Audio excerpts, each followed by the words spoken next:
Los músculos del abdomen son 5. Ellos se van a disponer topográficamente delante, a los lados o detrás de dos grandes cilindros que tenemos en nuestra gran cavidad abdominal. El cilindro formado por el peritoneo abdominal y rodeando ese cilindro una espuma, una capa muy laxa de tejido conectivo que es la fascia transversalis. Por lo tanto, lo que nosotros denominamos músculos posteriores son músculos retroperitoneales. Y los músculos que llamaremos anteriores o anterolaterales serán músculos pre o lateroperitoneales. Comenzamos. Los dos posteriores, el psoas ilíaco, un músculo retroperitoneal que es un músculo bíceps, tiene orígenes lumbares y orígenes en la fosa ilíaca. Los orígenes lumbares van a tomar todos los cuerpos lumbares, los procesos transversos, y en la porción ilíaca va a tomar la fosa ilíaca. Van a converger esas fibras hacia el trocánter menor del fémur. Este músculo puede tener como acción evidente la flexión del muslo sobre la pelvis. Pero también, por estar el trocánter menor muy proximal en el fémur, va a dar una rotación lateral. Sin embargo, tenemos la paradoja de acción.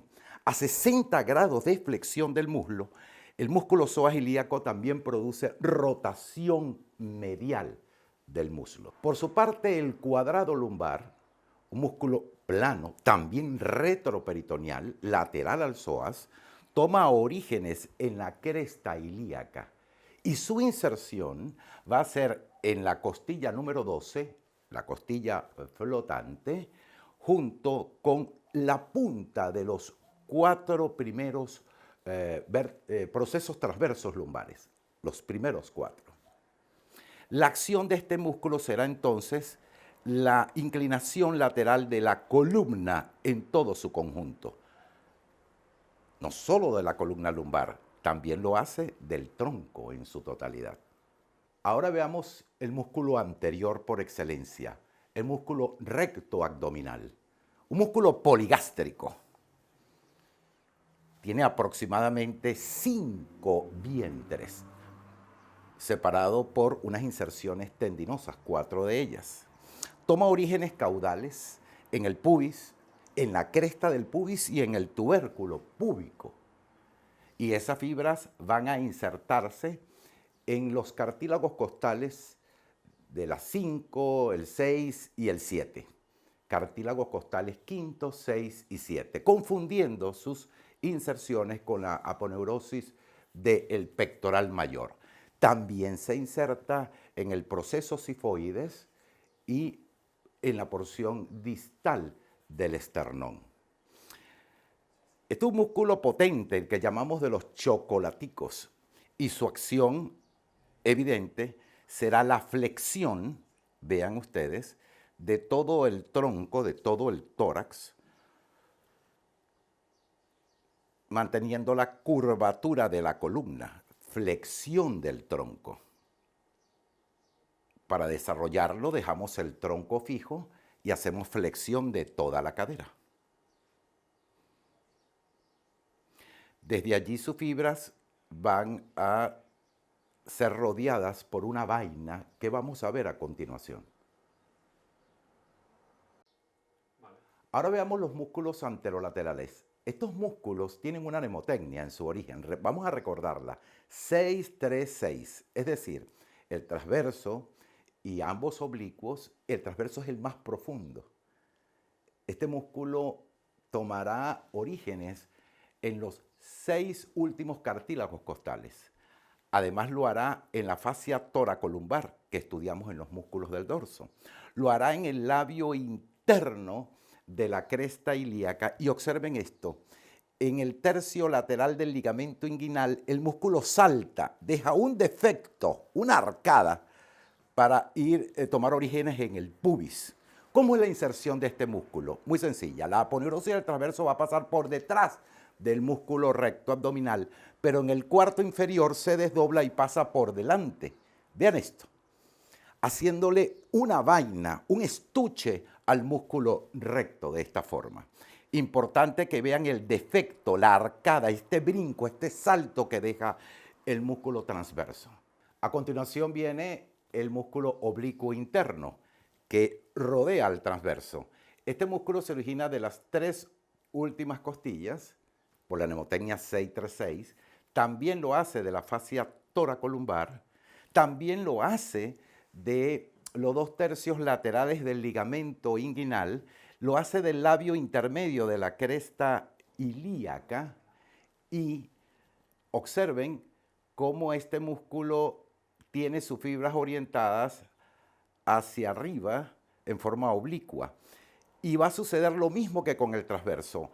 La aponeurosis del oblicuo interno se va a desdoblar en el borde lateral del recto para que solamente en su cuarto inferior pueda pasar por delante del transverso y por detrás en sus 3/4 superiores formando la vaina de los rectos. Ahora el músculo oblicuo externo, el más superficial de estos anterolaterales, toma orígenes en las últimas 6 costillas. No lo hace en la fascia toracolumbar, pero sí en la cresta ilíaca, en el labio externo. Y observen cómo su aponeurosis toca prácticamente toda la totalidad del ligamento inguinal. Es el único que cae como una cortina para devolverse en el ligamento inguinal. De hecho, el ligamento inguinal no es más que la devolución de esta hoja de él. En la parte posterior, al no tocar la fascia toracolumbar, deja este defecto conocido como el triángulo lumbar, que tiene como límites el oblicuo externo, la cresta ilíaca y el dorsal ancho. Esta zona de debilidad es el triángulo de Petit o triángulo lumbar. Hacia adelante, quiero que observen cómo la aponeurosis del oblicuo externo si va siempre por delante para formarle la vaina, el estuche a los músculos rectos, solamente dejando un pequeño defecto que es el anillo superficial del conducto inguinal, el cual veamos a continuación cómo se forma este conducto inguinal, sitio de asiento de hernia, un sitio de debilidad. Entonces, esa debilidad que ha quedado en la porción inferior, en el cuarto inferior, de nuestra región inguinal es por la presencia de un conducto absolutamente paralelo al ligamento inguinal. Es un cilindro oblicuo que es el conducto inguinal, sitio por donde debe labrarse, pasar el cordón espermático en el hombre, donde va el conducto deferente, o el ligamento redondo en la mujer. ¿Cuáles son las paredes de ese conducto? Veámosla, sencilla. El piso es el ligamento inguinal. La pared anterior es la aponeurosis del oblicuo externo, como bien puede verse. Tiene un anillo superficial ese oblicuo externo, donde deja entrar al conducto deferente, al cordón espermático en este caso. Y si nosotros quitamos la aponeurosis del oblicuo externo, vemos que el techo está formado por el arco del transverso con el oblicuo interno, a veces fusionado. La pared posterior, que la hemos pintado en azul, es la debilidad. Está formada por la fascia transversalis. Observen el conducto deferente. Ahí tenemos el anillo profundo del conducto. Ahí entraría el conducto deferente. Algunas veces la fusión en la pared posterior del transverso y del oblicuo interno forma un tendón conjunto. Eso se ve en el 20% de los casos. Repetimos. Piso, ligamento inguinal. Pared anterior, aponeurosis del oblicuo externo. Techo, arcada, arco del transverso y del oblicuo interno. Pared posterior, lo azul, la fascia transversalis solamente. Orificio superficial en la pared anterior. Orificio profundo en la fascia transversal. Contenido, cordón espermático en el hombre, ligamento redondo en la mujer. Los músculos del periné se disponen en 3 planos. El plano profundo, el más alto, lo conocemos con el nombre de diafragma pélvico principal y está formado por 2 músculos. Uno muy importante, el músculo elevador del ano, y uno muy pequeño y atrófico, que es el músculo coccígeo. Vean cómo el elevador del ano hace una sombrilla invertida, una verdadera vasija, y es diafragma porque deja pasar el recto, la vagina y la uretra en la mujer. Tiene 3 porciones. La porción del pubis al recto, pubo rectal, la porción del pubis al coxi, la porción pubocoxigia, y la porción del ilion, del obturador interno, al coxi, iliocoxigia. De esas 3 porciones, funcionalmente la más importante es la puborectal. Entonces el haz puborectal es una verdadera cincha que desde el pubis pasa por detrás del recto y se devuelve. Es el haz más importante, el más medial, el más inferior, está a 8 centímetros del margen anal y va a intervenir, vean el diafragma al dejarlo pasar, porque va a llevar el ano hacia arriba, es decir, va a flexionar el recto, va a ser el músculo por excelencia de la continencia defecatoria. Con ese músculo nosotros podemos retener nuestras heces fecales. Si se corta, estaríamos incontinentes. Ahora la porción pubocoxigia, desde el pubis hasta el coxis y el sacro, sería lateral a la porción puborectal y más alta, haciendo la ponchera. Ahora la porción isquiocoxigia, la porción más lateral y más alta de esta ponchera, que es el músculo elevador del ano. Toma sus orígenes en el pubis, vean, y en la membrana obturatriz, la aponeurosis del músculo oblicuo interno, véanlo allí, cerca de muy alto. Y de allí las fibras van a converger hacia el cóccix. Así tenemos toda este diafragma completo. Las porciones altas, isquiocoxigia, la porción intermedia, pubocoxigia, la porción medial, la más importante, puborectal. Para completar el diafragma pélvico principal, falta solo esta porción, este músculo conocido como músculo coccigio. No está bien desarrollado en nosotros los humanos. Es el músculo de la cola, de los animales con cola. Se origina precisamente en la espina isquiática y se debe insertar en el coxis y en el sacro como una prolongación del ligamento sacroespinoso. De hecho, en nosotros es solo ligamento. En los animales que tienen cola sirve para movilizar la cola. En nosotros podría ser contranutación en la mujer, es decir, llevar el coxis hacia adelante durante el momento del parto. Y así sí tenemos completo el diafragma pélvico. Nos faltaría la aponeurosis endopélvica, es decir, la aponeurosis perineal profunda, que es la que debe envolver por arriba, es decir, craneal, y por debajo, es decir, caudal, estos 2 músculos, tanto el elevador del ano como el músculo coccigio, más la aponeurosis perineal o fascia perineal profunda, son las que forman el diafragma pélvico principal. Quiero insistir en que el piso pélvico toma relevancia en nuestras mujeres, en nuestra hembra, porque vean los órganos que debe soportar: vejiga, útero y el recto. Así conformado en la mujer, se forma un piso que debe ser muy resistente, pero que lamentablemente, por la presión de los partos del embarazo, tienden a debilitarse, colocando prolapsos de vejiga, prolapsos de vagina, prolapsos de útero o prolapsos del recto en la mujer. Existe todo un departamento, toda una institución, toda una especialidad para la reparación del piso pélvico en la mujer. Ahora estudiemos el segundo plano de los músculos del periné, conocido como diafragma urogenital. A diferencia del plano profundo, que lo denominamos diafragma pélvico, con 3 orificios en la mujer: uretra, vagina y recto, el diafragma urogenital solo estará en el triángulo anterior del periné, es decir, tendrá 2 orificios en la mujer. Por eso es urogenital. Está formado por la aponeurosis media perineal, el músculo transverso profundo, que es triangular, que toma orígenes en las ramas isquiopubianas de ambos lados y del centro del periné, y el músculo esfínter externo de la uretra. Dos músculos nada más. Vean el profundo, que es un músculo triangular, muy desarrollado en la mujer, el diafragma urogenital inexistente casi en el hombre. El músculo transverso profundo de esas tuberosidades y de esas ramas isquiopubianas se inserta en el centro tendinoso del periné. Aquí, exactamente esto que se encuentra por delante del recto, pero por detrás de la vagina en la mujer. Recordemos que el esfínter externo de la uretra es voluntario y él se relaja en el momento de la micción.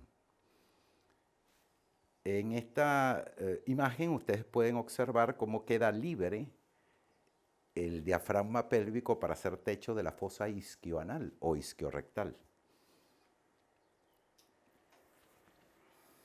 Ahora el plano superficial de los 4 músculos del periné, tanto en varones como hembras. El primero de ellos, el esfínter externo del ano, un músculo que se origina en el centro tendinoso del periné, rodea el ano y termina en el cóccix. Este músculo tiene como acción relajarse, dilatar el ano en el momento de la defecación. Luego tenemos el transverso superficial, va de tuberosidades isquiáticas al centro tendinoso del periné. Y ahora los últimos 2 músculos relacionados con la genitalidad y la micción, el bulbo cavernoso y el isquio cavernoso. 2 músculos que tienen el mismo nombre en varón y hembra, pero cuya inserción es diferente y también su acción. En efecto, veamos a continuación en la hembra el bulbo cavernoso y el isquio cavernoso en su compartimiento pasando alrededor de la vagina. Para comprender los músculos que tienen que ver con la erección del clítoris y la micción de la uretra, tenemos que ver que el clítoris está formado por estas ramas laterales que luego se curvan, van a la base del clítoris en la mujer. Son como 2 en Y, 2 brazos. Estos están pegados a las ramas isquiopubianas. Esos son órganos eréctiles por excelencia. Pero también tenemos como órganos eréctiles el bulbo de la mujer, que se corresponde al labio mayor. Digamos, 2 estructuras en forma esponjosa que se encuentran profundos a los labios mayores, unidas en corazón.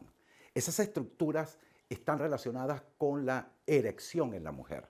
Y estos músculos que vamos a ver a continuación tratarán de actuar bien comprimiendo las venas para evitar el retorno venoso o bien facilitando la salida de orina en la uretra de la mujer. Veamos. Vean cómo el bulbo cavernoso pasará comprimiendo el bulbo de la mujer en la vulva, donde están los labios mayores, también las glándulas de Bartolino, que tienen que ver con la secreción vaginal, y se van a insertar, véanlo aquí, en la base del clítoris y en el cuerpo cavernoso de cada lado, como en Y. Ese es el bulbo cavernoso de la mujer, base del clítoris y esto. ¿Qué acción puede tener este músculo? Bueno, en primer lugar, coloca la erección del clítoris, lo puede llegar a levantar, pero lo más importante es que elimina el retorno venoso y en el parto puede el bulbo cavernoso, de hecho lo hace, expulsar la cabeza fetal en el momento del nacimiento. El isquio cavernoso, por su parte, toma orígenes aquí en el centro tendinoso del periné hacia las ramas isquiopubianas. De hecho, toma origen a las ramas isquiopubianas y va a tratar de comprimir, véanlo aquí, a vamos a decir, los alerones de origen del clítoris, las 2 alas del clítoris, que también es esponjoso. En este instante, este músculo tratará de intervenir en la erección directa del clítoris. Por su parte, en el varón, vean cómo el bulbo cavernoso, no existiendo un diafragma urogenital como tal, va a ir alrededor del bulbo del pene, desde el centro tendinoso, rodeándolo, como para exprimir a la uretra que está dentro de ese cuerpo esponjoso que es uno solo en el varón. De tal forma que el bulbo cavernoso estará relacionado con la eyaculación o con la última salida de orina, de comprimir la uretra para el último chorro miccional. Mientras que el isquio cavernoso, tomando orígenes en las ramas isquiopubianas, igual que la mujer, tratará de lograr, insertándose en los cuerpos cavernosos, la erección del pene, también haciendo compresión sobre el retorno venoso de la sangre que puede llegar durante la erección. Para finalizar, quería decirles que los músculos anterolaterales del abdomen son importantes músculos de la expiración durante el proceso respiratorio. Son potentes expiradores al ellos descender las costillas y aumentan la tensión abdominal durante el pujo, el estornudo, la tos, entre otros. Y en cuanto a la inervación de estos músculos del abdomen y estos músculos de la pelvis es muy sencilla. Digamos que los músculos posteriores, psoas y cuadrado lumbar, está dado por el plexo lumbosacro, es decir, esos nervios lumbares y sacros que están allí. Mientras que los músculos anterolaterales del abdomen, los anterolaterales incluyendo también al músculo recto abdominal, van a estar inervados por los 6 últimos nervios intercostales, más el nervio iliohipogástrico y el ilioinguinal. Con respecto a los músculos del periné, deben grabarse que los músculos del periné relacionados con el pudor van a estar inervados en su totalidad por el nervio pudendo, el nervio del pudor. Con excepción de este músculo atrófico, el coccigio, que lo hará el nervio coccigio, y el elevador del ano, que además de tener el nervio pudendo, tiene también nervios sacros procedentes del plexo, ¿no? Y así culmina para nosotros la inervación de todos estos músculos. Querido estudiante de medicina, si te gustó el vídeo, dale like, suscríbete, pero sobre todo deja tus comentarios para poder intercambiar opiniones e intercambiar conocimiento.